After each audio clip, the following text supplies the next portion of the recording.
Isang mapagpalang araw po sa ating lahat. Hallelujah! Bigyan po natin ang pinaka-the best na clap offering ng ating mahal na Diyos. Ayan, bago po natin awitan ng ating Diyos, manalangin po tayo. Panginoong Hesus, maraming salamat po sa araw na ito, sa pagkakataon na muli mong ibinigay upang maparangalan ka, maluwalhati at madakila ka sa aming mga buhay. Panginoon, sa mga oras na ito, kami ay magsasaya sa inyong presensya. In Jesus' name, Amen! Come on, church! Halina't umawi tayo sa ating Panginoon bilang pasasalamat sa Kanya.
Stronghold, always with you, faithful one, holding on. I am always with you, my refuge, my stronghold, always with you, faithful one, holding on. I am always with you, my refuge, my stronghold.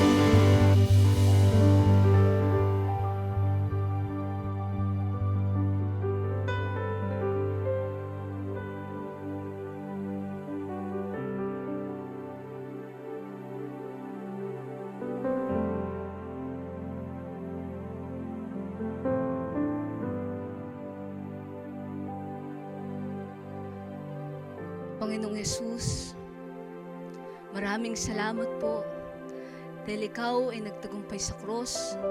Kailanman, Panginoon, hindi na kami alipin ng kasalanan, takot at kamatayan. Come on, church, patuloy nating idulog ang ating mga buhay sa ating Panginoon sa araw na ito. Patuloy nating ilapit ang ating mga buhay sa Kanya.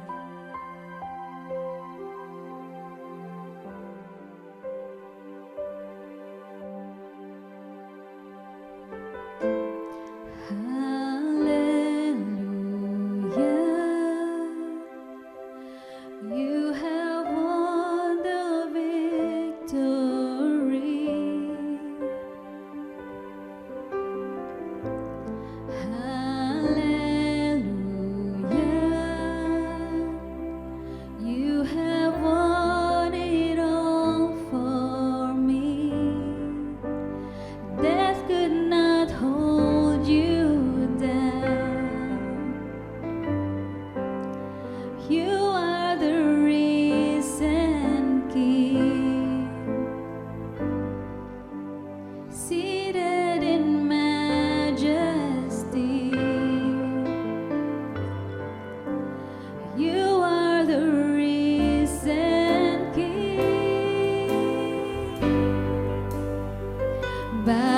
stripes we are healed. By your nail-pierced hands we're free. By your blood we're washed clean. Now we have the victory. The power of sin is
reigns on high. Our God is risen. He is alive. He won the victory. He reigns on high. Hallelujah. You have won the victory. Hallelujah. You have won it all for me. Death could not hold you down. You are the risen King, seated in majesty. You are the risen King.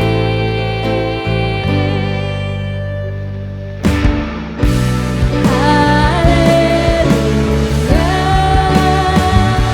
You have won the victory. Hallelujah. You have won it all for me. That could not hold you down. You are the risen King, seated in majesty. You are the risen King.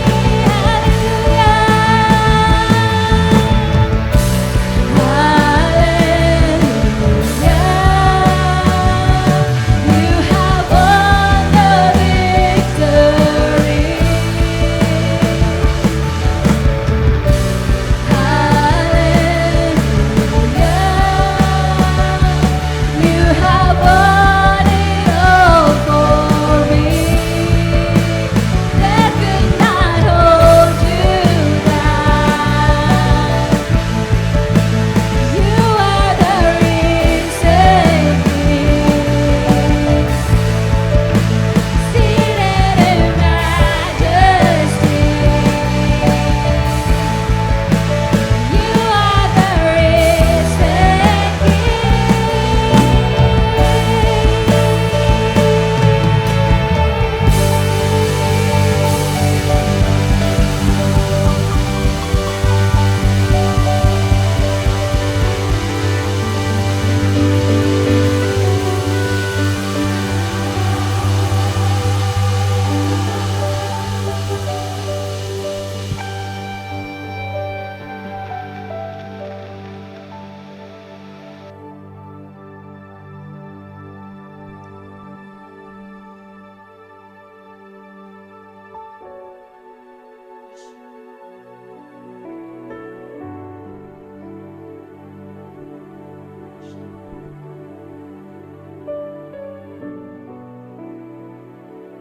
Panginoon,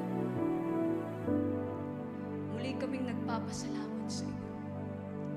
Dahil Lord, sa ginawa mo sa cross, salamat sa tagumpay. Salamat Panginoon, dahil kami ay napalaya. Dahil sa inyo, nagkaroon kami ng kaligtasan, Panginoon, na hindi namin deserve. Salamat Panginoon, sa buhay na inialay mo sa cross upang bayaran ang lahat ng kasalanan namin. Panginoon, tunay nga na sa presensya mo merong kaligtasan, may kagalingan, may katagumpayan na nagmumula sa inyo, Panginoon. Lord, salamat dahil kami ay victorious dahil sa inyo. Panginoon, panalo kami sa kasalanan. Kami ay pinagtagumpay mo sa kamatayan, Panginoon. Lord, muli naming dinudulog sa inyo ang aming mga buhay. Nagpapasalamat kami, Panginoon, sa walang hanggang biyaya mo, sa walang hanggang habag mo sa aming mga buhay, Lord. Na kahit kami, Panginoon, ay hindi karapat-dapat. Pero Lord, pinili mo kami, tinawag mo kami. At Lord, kami ay may identity na kami ay righteous na sa inyong harapan. Malinis, walang bahid ng anumang karumihan. Lord, salamat sa presensya mo. Na Lord, tunay nga na wala kaming magagawa kapag wala ang salita mo sa aming mga buhay. Na Lord, wala kaming magagawa kapag wala ang presensya mo, Panginoon. Kaya Lord, salamat sa pagkakataong ito na muli naming nabuksan ang aming mga bibig, ang aming mga labi, Lord, na ihandog ang lahat ng papuri at pasasalamat sa tanging pangalan mo lamang, Jesus. Hallelujah, hallelujah. Panginoon, sa araw na to, maghari ka, Panginoon, sa lugar na ito. Muli mong katagpuin ang iyong mga anak na makikinig ng iyong salita, Panginoon, na buksan mo, Lord, ang aming mga puso't isipan, na Lord, handang tanggapin, Panginoon, ang magandang balita, ang iyong salita, Panginoon, sa aming mga buhay. Lord, sa araw na ito, patuloy, Panginoon, na madakila ka at maghari ka, Panginoong Jesus, sa aming mga buhay. Sa pangalan ni Jesus, in Jesus' name, Amen.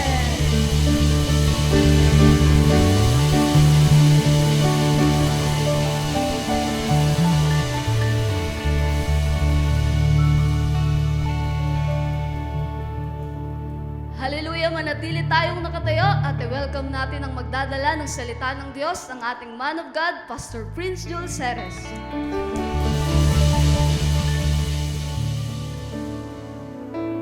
Yes, indeed. Hallelujah. Purihin ang Panginoon. Palakpakan natin si Jesus. Sige, mas malakas na palakpak para sa Kanya. He won the victory. Jesus paid it all. Hallelujah. Amen. Tinapos niya sa cross para sa atin. Kaya ang ating topic po ngayon, mga kapatid, ay Year of Favor.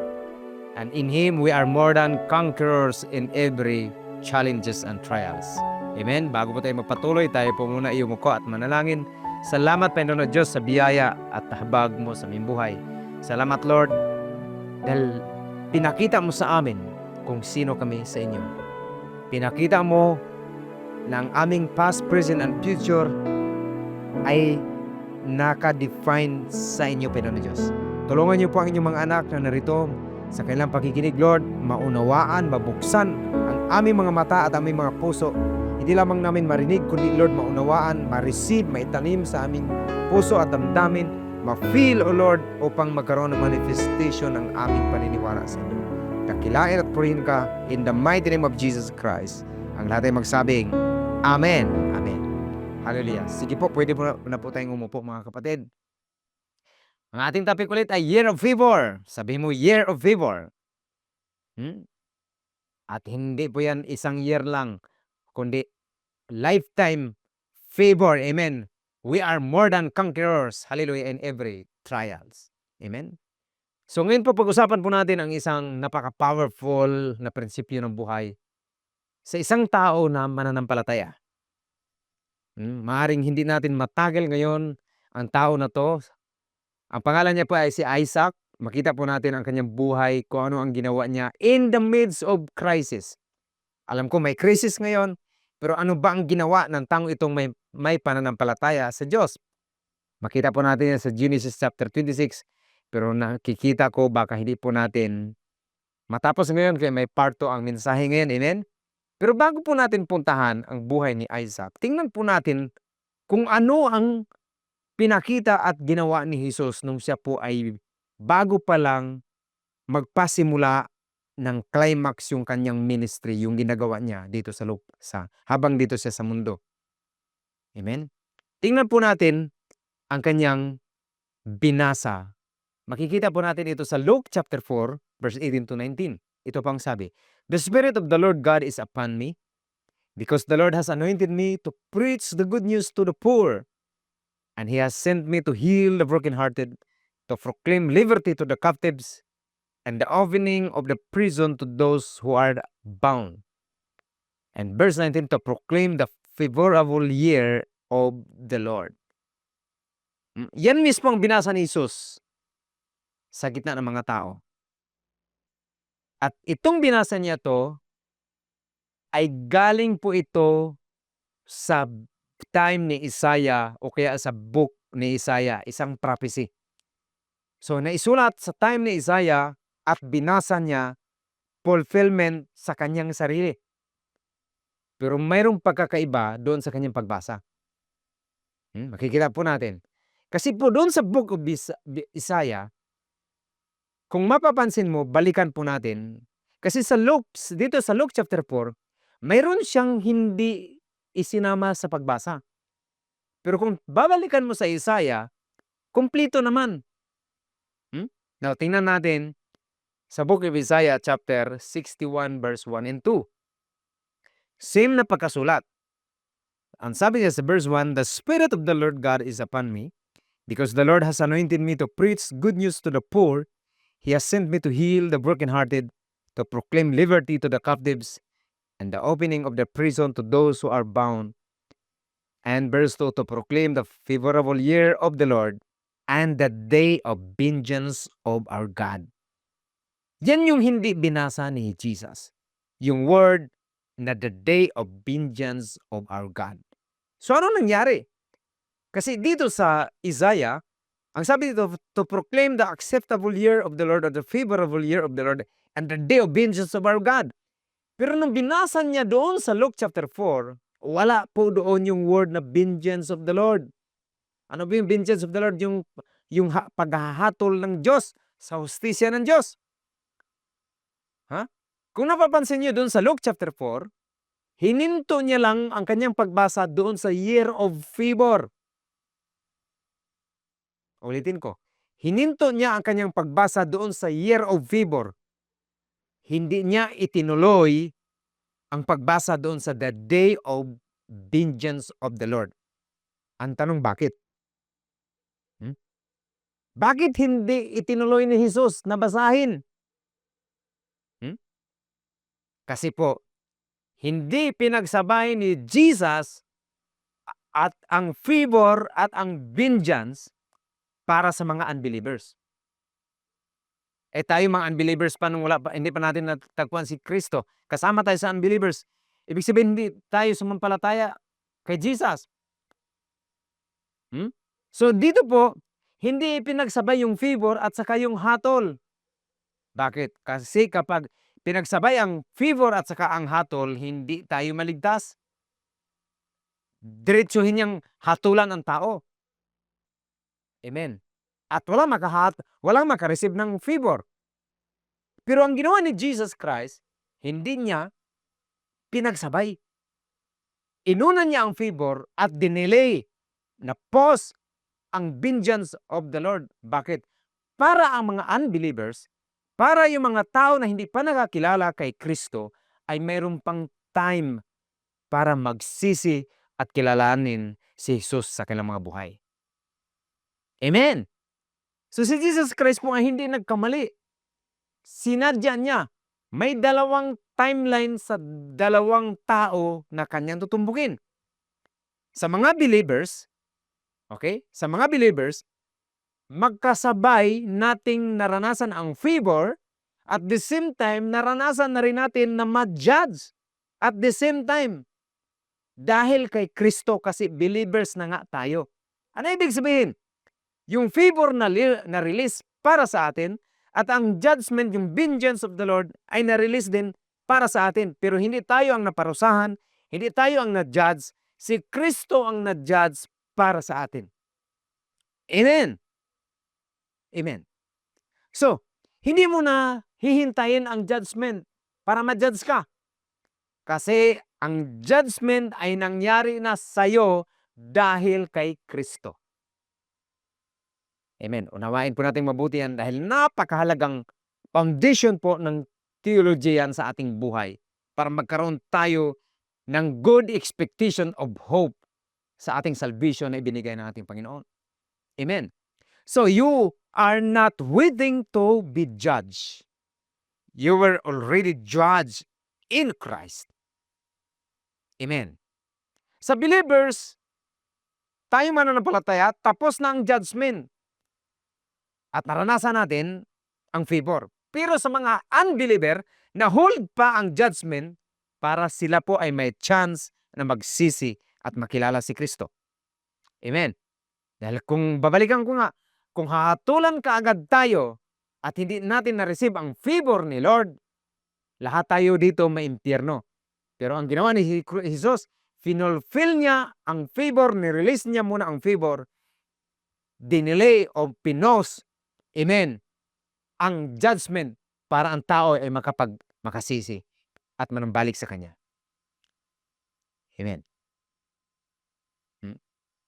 At mapapansin po natin, kung papansinin niyo po ang wording na ginamit ng Bible, ang word na favor ay mahaba ang paggagamit. Ang sabi doon, year of favor.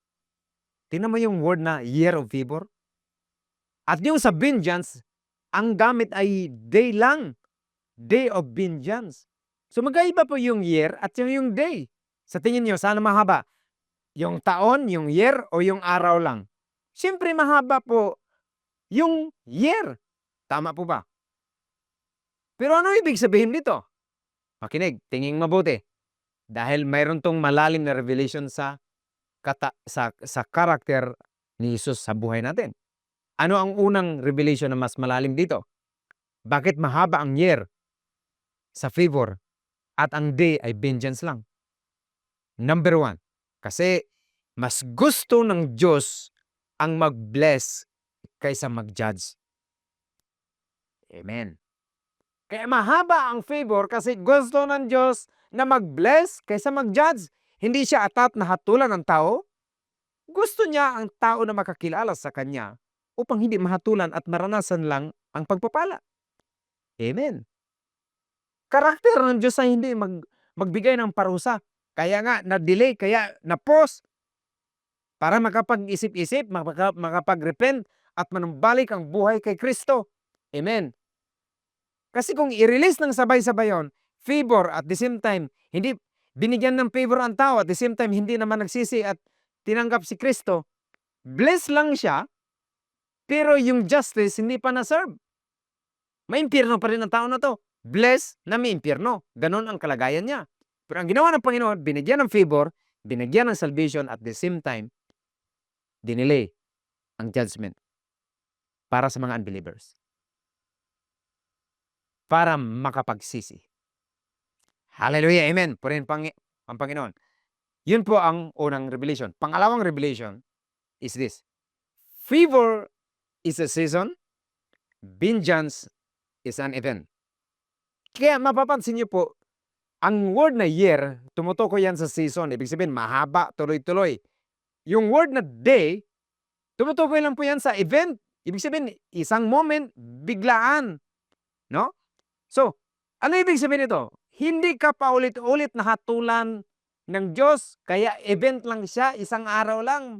Event lang, biglaan lang yun. Pero makinig, pero tuloy-tuloy kang pinagpapala, kaya season. Amen. Hallelujah. Amen. Glory to God.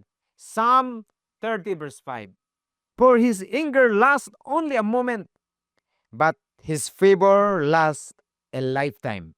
Palakpakan natin si Lord sa ating buhay. Hallelujah. Amen. Ang kanyang galit ay hindi mananatili. Lasts only a moment. But His favor, lasts a lifetime.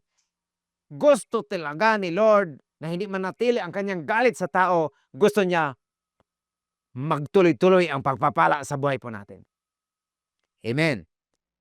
So si Jesus po ay dumating para ang season, yung season ng favor, season ng grace, season ng biyaya ay mangyari sa tao. Salvation. Mangyayari sa tao. John chapter 3 verse 17 to 18. Pamilyar tayo sa John chapter 3 verse 16. For God so loved the world that He gave His only Son, but whosoever believes on Him shall not perish but have eternal life.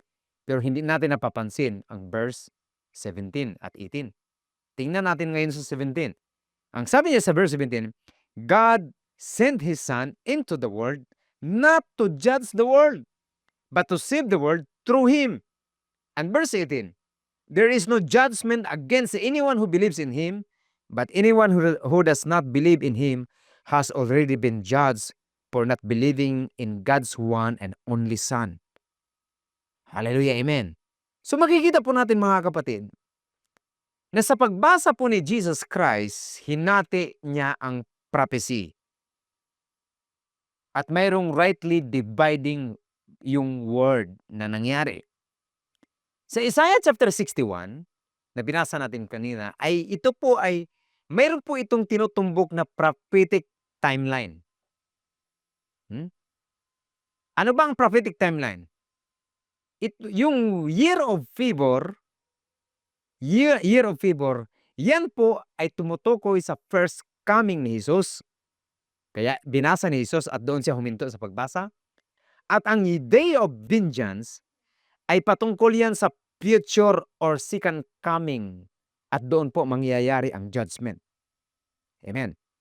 Kaya anong binasa ni Jesus ang Isaiah 61 sa Luke chapter 4, tumigil siya sa year of favor. Hindi niya binanggit ang year of vengeance dahil may dalawang magkakaibang season sa dalawang klasing tao na kanyang ifulfill. Ulitin ko. May dalawang magkaibang season sa dalawang klasing tao. Ang dalawang klasing tao na tinutukoy ko, yung in Adam at yung in Christ na klasing tao. Amen. Yung in Adam, sila yung haharap sa judgment sa future sa second coming. Pero yung tao na kumilala kay Kristo, sila na po ay nasa ilalim ng pamamahala ng in Christ sa loob. Nakareceive na sila ng favor at the same time yung judgment na serve na sa kanila. Pero hindi sila ang umako ng justice, ng judgment, kundi si Kristo na ang umako ng judgment para sa kanila. Kaya magkaiba po ang tao na yon, in Adam at in Christ. Amen. Ano ba yung dalawa? Una, yung present season. Ito yung tinatawag na grace na season. Ito yung biyaya na season. Yung time natin ngayon, ito yung sa biyaya. Ano ba yung panahon natin ngayon? Number 1, panahon ng salvation. Salvation ay available pa para sa lahat. Pangalawa, ang kapatawaran ay offered para sa lahat. At ang pangatlo, ang favor ay nagfo-flow para sa lahat na sumampalataya sa ating Panginoon. Ang mga tao na under sa season na yon ay under grace. Sila yung under ng forgiveness ni Lord, under ng favor ni Lord, at under sila, hallelujah, ng free ng salvation ng Panginoon. Amen. Tayo yun. Nasa season tayo, nasa present season tayo. Ang season na yun ay biyaya. Amen. 2 Corinthians chapter 6 verse 2, I tell you, now is the time of God's favor. Kailan yung time daw? Ngayon. Anong time yon? Now, is the time of God's favor. Now is the day of salvation. Purihin po ang Panginoon. Amen. So, dahil tayo po ay nakipag-isa na kay Kristo, ang sabi ng Biblia, ito ang panahon ng ating pabor. Amen. Panahon natin ng favor. And His favor lasts a lifetime. Hindi nagbabago. Hindi nawawala sa isang tao. Sa isang tao na nanatili kay Kristo. Purihin po ang Panginoon. Amen. Glory to God. Ito yung panahon na kung saan ang Diyos ay nagliligtas pero hindi naghahatol. Amen. Para sa mga unbeliever, para muni-muni at makabalik sa ating Panginoon. Amen. Pangalawang season. Ito yung future season. Dito po mangyayari ang vengeance, dito mangyayari ang judgment. Ito yung bahagi ng prophecy na mangyayari pa lang sa second coming ni Jesus. Sa panahon na to, ng final judgment, ang mga tao na i-judge doon ay ang mga tao na mga unbeliever. Ibig sabihin, hindi sumampalataya kay Kristo. Amen. Sila yung i-judge sa second coming. Pero ikaw, hindi ka na kasamang i-judge. Bakit? Na-judge ka na dahil kay Kristo. Siya ang na-judge para sa'yo. Nung sumampalataya ka, na-release ang favor sa'yo, pero ang justice, ang judgment na-release din sa'yo nang sabay sa cross. Amen. Amen. Glory to God. Sa mga unbeliever, hindi pa na-release ang favor sa kanila at nag-aabang pa sila ng judgment, ng paghukom sa second coming. Pero ulitin ko, hindi ka kasama dahil tapos ka ng nahatulan kay Kristo. Amen. So magkaibang panahon, sa dalawang magkaibang panahon, sa dalawang tao na klaseng tao. Kaya magpalad ka na ikaw ay nakarinig ng gospel at sineryoso mo ang gospel at nanatili ka sa gospel. Amen. Amen. Ang taong mapalad ay nanatili kay Jesus. Magkaiba yung nakarinig, magkaiba naman yung tinanggap, pero hindi nanatili. Pero ikaw, kakaiba ka. Sabi mo sa iyong katabi, kakaiba ka. Bakit? Hindi ka lang nakarinig ng gospel, hindi ka na lang sumampalataya sa gospel, nanatili ka pa sa gospel, nanatili ka kay Jesus. Hallelujah! Amen! Kaya yung favor lasts a lifetime. Purihin po ang Panginoon. Amen! Glory to God. Amen. The favor of the Lord lasts a lifetime. Amen. Ang galit niya, pansamantala lang. Ang galit niya para sa tao na punta kay Jesus nung sumampalataya ka. Amen. At gusto kong makita mo itong mabuti. Makinig mabuti. Dahil sa ginawa ni Kristo sa cross, ang future at ang present ay pinagsama niya para sa atin na sumampalataya. Ano ibig sabihin? Yung present na favor at ang future na judgment, pinagsama niya ito doon sa cross. Para lang to sa mga believers. Pinagsama. Amen. Ang present na favor ni-release at ang future na sumpa ay nahinto ng sabay sa cross dahil kay Kristo para sa iyo. Amen. Hallelujah. Kaya nung tinanggap po si Kristo, yung favor na-release sa cross, at the same time yung judgment na hinto sa cross ng sabay. Para lang to sa mga believers. Amen. Kaya nga, uulitin ko, kakaiba ka. Super blessed ka na tao. Hindi ka lang highly favored. Hindi ka lang favored for a lifetime. Yung judgment na para sa iyo, nahinto rin dahil kay Kristo sa cross. Amen. Amen. Purihin po ang Panginoon. So sa cross, si Kristo ang sumalo ng hatol para sa atin. Amen. At ang panahon natin ngayon ay biyaya. Year of favor. Hindi ka under sa year of judgment. Amen. Hindi ka under sa year of judgment. Huwag kayong maniwala dun sa nangangaral na kapag believer ka na, nag-aantay ka na, second coming, at ikaw ay paparusahan. Wala na ang parusa sa iyo, naparusahan ka na dahil kay Kristo sa cross. Amen. And that is the truth. That is the power of gospel. Amen. Hindi ka nag-expect na pagdating ni Kristo, pag second coming, maghanda-handa tayo kasi baka hindi pa tayo complete sa Kanya. Mayroon pa tayong mga pagkukulang sa Kanya at kasama tayong parusahan. Kapatid, hindi ka kasamang parusahan. Ang paparusahan doon sa second coming ay ang mga taong hindi sumampalataya kay Kristo ngayon. Amen. Amen. Purihin po ang Panginoon. Amen. Kaya dahil sa gospel, dahil sa cross, nagkakaroon ka ng peace kay Lord.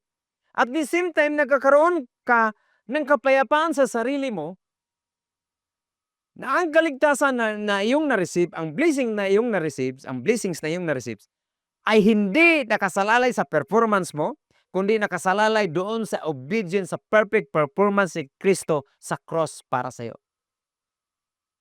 Amen. Maliwanag po ba mga kapatid? Kailangang maliwanag to sa iyo. And I pray, kayo po na nakikinig ngayon, pumunta po kayo, please, sa Bible study, sa cell group, para mas lalo niyo pong maintindihan at hukayin ang kayamanan nito para sa atin. Amen. Amen. Na i-release ang present favor at nahinto ang future ng sumpa sa isang mananampalataya ng sabay sa cross. Hallelujah. Amen. Amen. His anger lasts for a moment, but the favor lasts a lifetime. John chapter 3 verse 18. There is no judgment against anyone who believes in Him. Amen. Hindi ka nahahatulan pa. Wala na. There's no judgment against anyone who believes in Jesus. Sino bang naniwala kay Jesus? Ang sabi ng Bible, wala nang hatol na paparating against sa'yo. Pero kapag tinanggihan mo si Jesus na may daladalang biyaya, aba, haharap ka sa judgment. Ikaw ang harap. Pero kapag sumampalataya ka kay Kristo, siya ang harap ng judgment para sa'yo. Pero kung ayaw mong humarap, ayaw mong sampalatayan si Kristo, ikaw ang haharap mag-isa ng judgment para sa'yo. Haharapin mo ang Ama, haharapin mo ang Diyos na mag-isa. Pero ang judgment na ang dulo nun ay kapahamakan. Amen. Kaya ang tanong, sino ba ang gusto mong mag-absorb ng justice, ng judgment? Ikaw ang mag-absorb o si Kristo ang mag-absorb para sa iyo? Amen? Ano po ang ating makikita mga kapatid? That grace is not the removal of justice. It is fulfillment of justice. Amen? Ang judgment ng Diyos ay hindi nawala. Hindi kinancel. Hindi inignore. May sumalo lang. Ibig sabihin may nag-absorb lang. Amen? Kaya grace is not removal of justice. It is fulfillment of justice. Amen. Kaya kung kay Kristo ka, siya ang sasalo ng parusa. Kung wala ka kay Kristo, ikaw ang sasalo ng parusa. Amen. Nabasahin po natin si John chapter 3 verse 18. There is no judgment against anyone who believes in Him. But anyone who does not believe in Him has already been judged for not believing in God's one and only Son, si Jesus Christ. So walang condemnation sa mga naniniwala. Pero may judgment na paparating sa mga tumanggi ng kanyang biyaya. Hallelujah. Amen. So, kapag habang may panahon pa ng favor, bukas ang pinto para ikaw ay mapatawad, mapagpala. Habang bukas pa ang season ng grace, pumasok ka sa pinto. Hallelujah. At para makapasok, dumaan ka kay Jesus. Sumampalataya ka kay Jesus. Amen. Pero ikaw na kay Kristo. Sino ditong alam mo, ikaw ay kay Kristo na. You are in Christ. Your life is hidden in Christ. Sinong alam mo, you are in Christ Jesus. Taas ang kamay. Sabi mo siyang katabi, you are in Christ Jesus. May sasabihin ako sa iyo. Ikaw na kay Kristo na, ay nabubuhay ka sa year of favor. Hallelujah. Amen. Receive. Paniwalaan mo yan at damhin ang truth na yan. Amen. Nasa year of favor ka. Kahit may crisis, nagtataasan ng gasolina. Amen. Nagpapanik ang paligid. Pero kailangan mo makita na ang iyong ginagalawan, ang iyong tahanan, ang iyong season ay season ng favor. Hallelujah, amen. Believe. Kasi mayroong mga reports at hindi naman to valid din naman, gera sa Iran, gera ng Israel, US versus Iran, apektado ang ekonomiya. Amen. At kapag narinig natin ito, nagkukos ito ng fear. Amen. Pero bilang mga anak ng Diyos, titingin tayo sa pamagitan ng panampalataya kung ano ang nakasulat. Hallelujah, amen. Ano ang nakasulat? Ang ating panahon ngayon, sa isang mananampalataya, sa isang tao na nakipag-isa kay Kristo, nasa lugar ka ng pabor. Nasa biyaya, nasa season ka ng pabor. Hallelujah. Purihin po ang Panginoon. Amen. 2 Corinthians chapter 6 verse 2.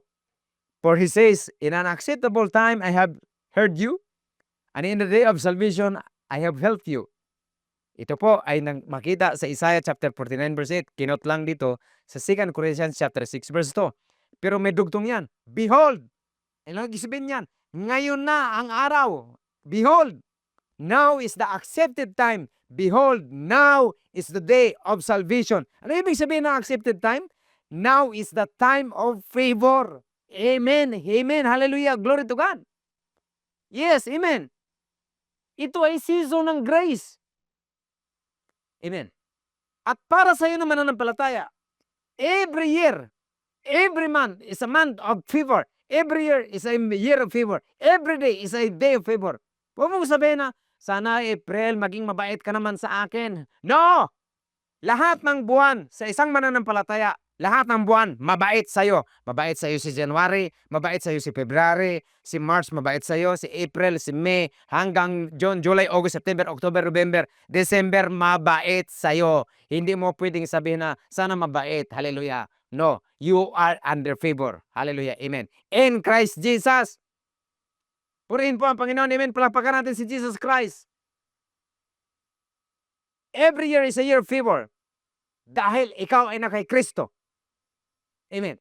At kahit mayroong mga krisis, kahit may maraming challenges at mga pagsubok, mga problema, hindi nanghulugan na na-cancel ang favor sa buhay mo. Nagpapatunay lamang na nasa favor ka. Hallelujah. Amen.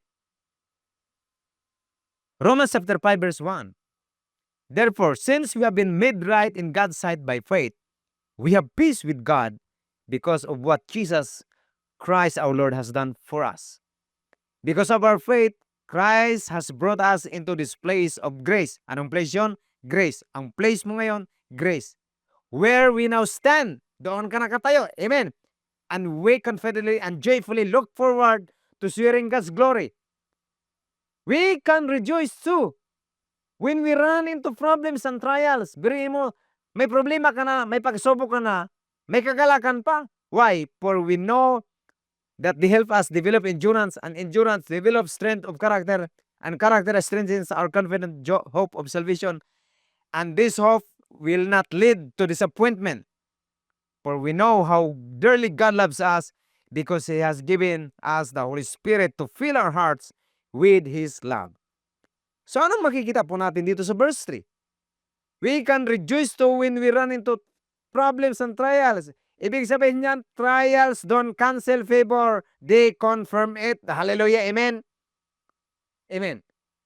Sabi niya dito, we can rejoice when we run into problems and trials. Ano ibig sabihin? Kung iniisip mo may problema ako ngayon, may pagsubok ako ngayon, siguro tinanggal ni Lord ang favor ko. Inilis ako doon sa kinatayuan kong grasya at biyaya. Inilis ang favor kaya mayroon akong problema at may trials. Mali. Ang sabi sa Romans chapter 5, may trials. Pero kahit may trials, sa gitna ng trials, sabi niya, may favor ka pa rin. Nanatili ka sa place na yon. Amen. Amen. Ang problema ay hindi sign na nawala ka sa kanyang kalooban at sa kanyang favor. Sa halip, kinukumpirma na nasa favor ka pa. Hallelujah. Amen. Huwag mong isipin na may kang problema, parang galit na sa iyo si Lord. Mayroon lang mga pagsubok, ay tinanggal ka sa favor, kapatid, listen carefully.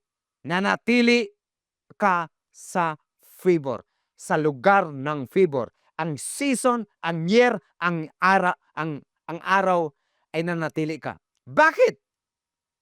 Dahil ang mga blessings na yan ay nakasalalay dahil kay Kristo. Hallelujah. Palakpakan natin si Kristo. Hallelujah. Amen. Glory to God. Kaya tingnan mo. Sa verse 1, ano sabi? We have been made right. And then sabi niya, we have peace with God. Ano ibig sabihin nun? Hindi lang ikaw ay may favor. Nasa favor ka na. Amen? Ibig sabihin, hindi ka binibisita ng favor. Ang favor, ang nanatili sa'yo, nakatira ka doon sa loob ng favor. Amen? Nakaposisyon ka sa loob ng favor kasi ikaw ay nakay Kristo. Amen. Amen. Ang favor ay hindi lang dumarating sa buhay mo. Ang favor ay inilagay ka sa loob dahil kay Kristo. Amen. So sa Romans chapter 5 verse 1 na ating binasa hanggang 5, makita natin that trials, don't cancel favor. Ang problema ay hindi nagkakansela ng favor. They confirm it. Pangalawa, grace is a place where you stand. Grace is a place where you stand. At hindi ka maalis sa place na yun. Because you are in Christ. Verse 2, because of our faith, Christ has brought us into this place of grace where we now stand. Amen. Hindi ka tatayo bukas, kundi now.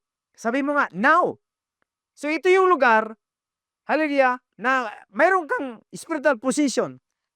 Kahit anong mangyari, nakatira ka o nakatayo ka sa place na yan kay Kristo dahil sa pananampalataya mo. Amen. Basahin natin ulit ang verse 2. Because of our faith, Christ has brought us into this place of grace where we now stand. Amen. Amen. Hindi ka nawawala sa favor kapag may problema. Dala mo ang favor kahit nasa problema ka, kaya you always victorious in Christ Jesus. Hallelujah, amen. Kaya ang ganda ng kanta kanina. Ang sabi niya, hallelujah, you have won the victory. Amen. Bakit ka victorious? Dahil kay Kristo. At lumalaban ka based doon sa ipanalo niya. Hindi ka lumalaban para manalo. Lumalaban ka kasi panalo ka na kay Kristo. Amen. Amen. Kahit may mga krisis, lumaban ka. Bakit? Sabi ng Romans chapter 8 verse 37, ano sabi niya? In all these things, we are more than conquerors through Him who loved us. Amen? Hindi ka survivor. Ang sabi ng verse to, overcomer ka. Amen? Hindi niya sinabing, you survive. Sinabi niya, you are more than conqueror. Amen? Hindi ka lang nagtatagumpay sa trials. You are more than conqueror. Ibig sabihin, nung dumating ang trial sa buhay mo, may natutunan ka doon sa pinagdadaanan mo. Amen. Hindi ka lumabas galing sa trial na katulad ng pagpasok mo sa trials. Lumabas ka, nakakaiba kasi may natutunan ka pa, blessed ka na. Blessed ka pa nung lumabas ka. Kaya ang sabi niya dito, you are more than conquerors. Amen. Lumabas ka doon sa sitwasyon na may dala. Hallelujah. Amen. More than conquerors in Christ. Yan po ang ibig sabihin, more than conquerors. Basahin natin ulit. Romans chapter 8 verse 37. In all these things, we are more than conquerors. Kanino? through Him. Oh, nabasa niyo yung word na through Him? Hindi sa sarili mong lakas ang victory mo. Ang victory mo ay hindi galing sa effort mo, kundi dahil kay Kristo. Ano ibig sabihin ng through Him?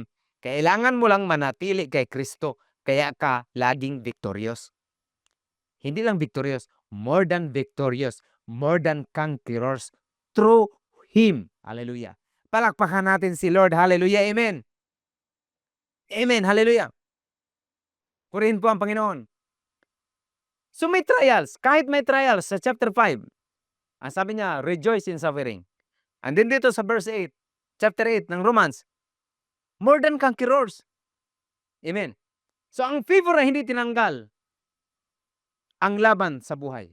Yes, may laban sa buhay. Pero sa laban na yon, ginagarantiyahan ka ng Diyos na bawat laban mo ay victorious ka, more than conquerors pa. Ang sikreto, dahil kay Kristo, through Him. Amen. Ang sikreto, manatili ka kay Jesus. Sabihin mo sa katabi mo, kapatid, manatili ka kay Kristo. Amen. Sa Kanya nakasalalay ang lahat. Amen. May crisis.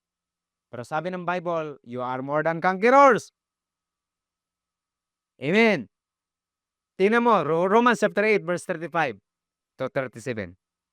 Who shall separate us from the love of Christ? Shall trouble or hardship or persecution or famine or nakedness or danger or sword? Yan yung verse 35. Pagdating sa 37, yun. No, we are more than conquerors. Now, pero dito may tanong, who shall separate us from the love of Christ? Shall trouble? Ano ibig sabihin ng trouble? Yan yung trouble or hardship. Ano ibig sabihin yan? Stress yan sa trabaho at sa school mo, sa tahanan ninyo. Ano ibig sabihin ng persecution? Ang persecution, yan yung mga criticism or rejection dahil may pananampalataya ka kay Lord. Ano ibig sabihin ng famine? Ibig sabihin ng famine, kakulangan yan ng resources, kaya may gutom. Ano yung or nakedness or danger or sword? Yung nakedness na yan yung financial struggles. Yung danger or sword, yan yung mga aksidente o risk sa buhay. Ibig sabihin yan yung mga pwedeng missile at tumama sa isang tao galing sa Iran. Amen. Amen. Sabi niya dito, who shall separate us from the love of Christ? Shall trouble, or hardship, or persecution, or famine, or nakedness, or danger, or sword? Isama mo pa dyan yung pagtaas ng gasolina at diesel crudo. At pressure doon sa tahanan nyo. Amen. Dagdag pa yung budgeting. Pero kahit ganito, Romans chapter 8 verse 37, kasi yung binasa natin 35, pagtalon mo sa verse 37, inassure ng author. Anong sabi niya? No. In all these things, we are more than conquerors through Him who loved us. Hallelujah. Purihin po ang Panginoon. Palakpakan natin si Jesus. Hallelujah. Amen. Ang sekreto mo, manatili kay Jesus. Amen. Purihin po ang Panginoon. Dahil sa year ka ng favor, habang ikaw ay nabubuhay, nakatayo ka sa favor. Amen? At kahit na uwi ka sa feeling ng Panginoon, favor pa rin yun. Amen? Favor pa rin. Alam mo kasi, kung alam mo lang kung sino ka kay Kristo, dapat confident ka sa buhay dahil alam mo kung sino ka kay Kristo. Amen. Kaya nga sabi ni Apostle Paul, kahit nga ang kamatayan may pakinabang. Anong klase yun? Grabing favor, even death, pakinabang sa isang tao na natili sa pananampalataya kay Jesus. Amen? Kaya sabihin mo ulit sa katabi mo, manatili kay Jesus. Amen. Yan ang sikreto para ikaw ay victorious sa buhay na to. You are more than conquerors through Him. Amen. Even kamatayan, sabi ni Paul, pakinabang sa isang taong nakipag-isa sa Kanya. Philippians 1:21, "For to me to live is Christ, and to die is gain." Amen? Sabi niya, more than conquerors ako sa gutom, more than conquerors ako sa mga danger, pero sabi niya, kahit mamatay, pakinabang ang aking buhay dahil ako kay Kristo. Amen? At inulit pa yan. Pastor, pwede po ba na to live is Christ muna, saka na yung to die is gain? Walang problema. Pero inulit yan ni Apostle Paul. Ano ang sabi ni Apostle Paul? Romans chapter 14 verse 8. If we live for the Lord. And if we die for the Lord. So whether we live or die, we belong to the Lord. Ang ibig sabihin, kapag belong ka kay Lord, you are highly favored permanently. Hallelujah, sa buhay na ito, forever blessed ka dahil kay Kristo. Dito sa lupa at papunta sa langit. Amen. Palakpakan natin si Lord. Hallelujah. Amen. We belong in Christ Jesus. Huwag kang matakot sa krisis. Huwag kang matakot sa pagtaas ng mga gasolina niyan. Ang ekonomiya mo ay hindi nakabase sa ekonomiya ng mundo. Ang ekonomiya natin, ang source na may likha ng langit at ang lupa. Ang sabi niya, anak, you are more than conquerors sa mga bagay na ito. Hallelujah. Amen. Purihin po ang Panginoon. Amen. Glory to God. Ibigay natin ang pinakamataas na palakpak at papuri, pagsamba sa ating Panginoong Hesus. Hallelujah. Amen. Glory sa inyo, Panginoong Hesus. Dakilain ka. Amen. Glory to God. Kaya nga, totoo ang sinabi ng kanta. Sabi ng kanta, hallelujah. You have won the victory. Bakit tayo victorious sa lahat ng klaseng mga challenges? Because of Jesus. Hallelujah. Amen. Amen. Glory to God. Ikaw na anak ng Diyos na sumampalataya kay Kristo. Nirelease na. Hindi yung i-release pa. Na-release na ang pabor ng Diyos sa'yo. Amen. At ang sumpa na paparating, na i-release na din. Wala nang paparating na sumpa. Kasabay yun na na-release doon kay Kristo sa cross. Sabay. Hallelujah. Yung sumpa at ang blessings, inirelease. Pero, ang pagkakaiba, yung sumpa na punta kay Kristo at ang pabor na punta sa iyo. Hallelujah! Purihin ang Panginoon. Hallelujah! Amen! Glory to God! Sabihin mo sa iyong katabi, ay grabe, bless na bless ang buhay ko dahil kay Kristo. Amen! Amen! Hallelujah! Purihin po ang Panginoon. Hallelujah! Glory to God! Hallelujah! Mga kapatid, hallelujah! Hanggang dito na lang tayo. At alam ko, may gagawin si Lord sa buhay mo. Magkaroon ka ng kagalakan, kapayapaan. Amen? Amen? Pag sinabi ng Diyos, huwag kang mag-worry, may dahilan. Dahil siya ang dahilan ng lahat ng, pag sabi niya, huwag kang mag-alala, papakainin kita. Hindi ka pagugutuman. Amen? Kung sakali mang, pauwi ka na sa akin, sabi ni Apostle Paul, for to me, to live is Christ, and to die is gain. Whether alive or mamatay, sabi niya, we belong to the Lord. Amen. Glory to God. Ganon tayo ka-secured sa kamay ng ating Panginoon. Amen. Huwag matakot sa crisis. Because in every crisis, doon din si Christ na nanatili. At we are more than conqueror in Him. Hallelujah. Tayo po ay manalangin, mga kapatid. Thank you, Lord. Salamat sa ginawa mo sa cross para sa aming buhay. Nirelease mo ang pabor at ang pabor na to ay manatili magpakailanman. At ang iyong galit, Lord, ay napawi na sa araw sa kamatayan mo sa cross sa aming buhay. Kaya Lord, hindi mo kami paulit-ulit na hatulan. Ngunit Lord, paulit-ulit mo kami pinagpapala ng iyong pabor sa aming buhay, Panginoon. Salamat, O Diyos, na sa mga panahong ito, Panginoon, na aking mga kapatid ay magtiwala sa inyo. Hindi magkaroon ng alinlangan sa inyo, Panginoon. In the mighty name of Jesus, I declare and I decree sa inyong mga anak ang word na kanilang narinig ay magpapatibay ng kanilang pananampalataya. At Lord, i-approach ang buhay with confidence, with boldness in the mighty name of Jesus. Na Lord, ang iyong pabor sa inyong mga anak ay manatili at hindi nagbabago. At Lord, sabi mo, dahil kami na ay na kay Kristo, kami ay more than conquerors in the mighty name of Jesus. Sa lahat ng laban, Lord, hindi lang kami natututo. Hindi lang kami nagtatagumpay, kundi lumalabas kami sa laban na yon na blessed, highly favored, Panginoon. In the mighty name of Jesus, Lord, hallelujah, lahat ng pangyayari sa aming mga buhay ngayon dahil sa inyo ay kakaibang impact ito sa aming mga buhay. Lord, pagpalain mo ang iyong mga anak na sa simbahang ito. Palakasin mo sila, pagtibayin niyo sila, Panginoon God, at patuloy mo silang palalimin sa inyong biyaya, Panginoon God. And I declare sa inyong mga anak, lahat ng nakikinig, lahat ng nakakarinig ng aking boses, O Diyos, maalis sa anumang klaseng takot in Jesus' name. Takot sa kalukuyan at takot sa hinaharap in Jesus' name. Takot, hallelujah, na umaalipin sa tao. And I declare kapayapaan, Panginoon Diyos, rest in the mighty name of Jesus. I declare, hallelujah, the spirit, Panginoon, of faith sa kanilang mga buhay, Panginoon God. Anuman ang kanilang pananampalatayanan, mangyayari sa kanilang mga buhay, Panginoon. Oh God, thank you, Lord.